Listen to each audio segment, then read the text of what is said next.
Let's talk about it. The hype brands that once had the internet in a chokehold, and now you can't even get this stuff off on Depop.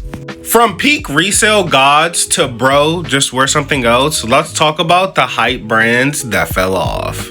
You already know we started off with Supreme. It was once the ultimate flex. Now you can find all of this stuff half off on StockX.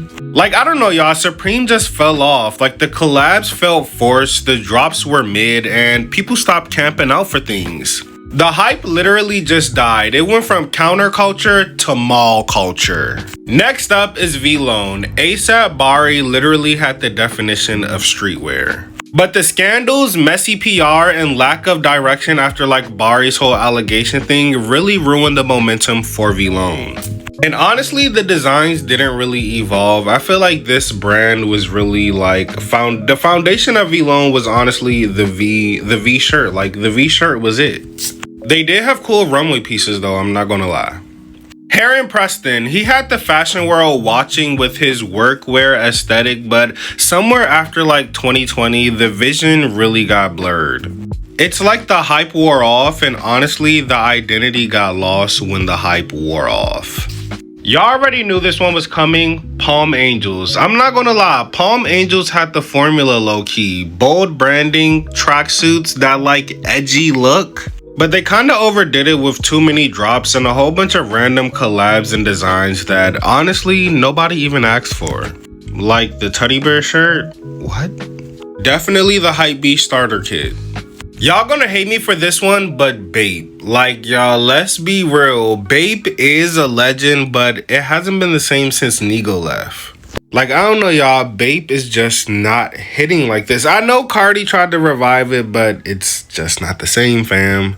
Then we got Rhude. This hit the scene in the late 2010s, and it honestly didn't last that long. The shorts were literally the highlight of Rhude, I'm not gonna lie. It was the oversaturation that really killed the brand. And the same fits, and the same fits. The shorts were the highlight of every fit. Gallery Dept. Gallery Dept definitely had the streets in a chokehold, and it was all the same fits. I feel like after a while, Gallery really lost the plot of its own brand and started to feel like a parody of itself. Like, it just killed itself. The fits just started to feel a little bit too forced, like too forced. Stone Island, now they had a loyal fan base, especially in like the UK.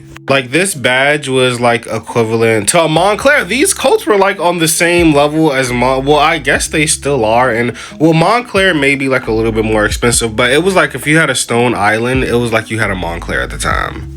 And then it was a time where like Drake was like wearing hella Stone Island, and I feel like after Drake stopped co-signing with Stone Island, that's when it started to fall off. They still do have some pretty decent collabs, but it's not hitting the same like how it was back in like 2017, 2018, even 2020. But I heard people still wear it like heavy in the UK though, so I could be wrong. And last up, Denim Tears. Y'all know this brand wasn't always like this. Like, Denim Tears was once an elite if you know brand. Kanye wore a pair of Denim Tear jeans on the GQ cover.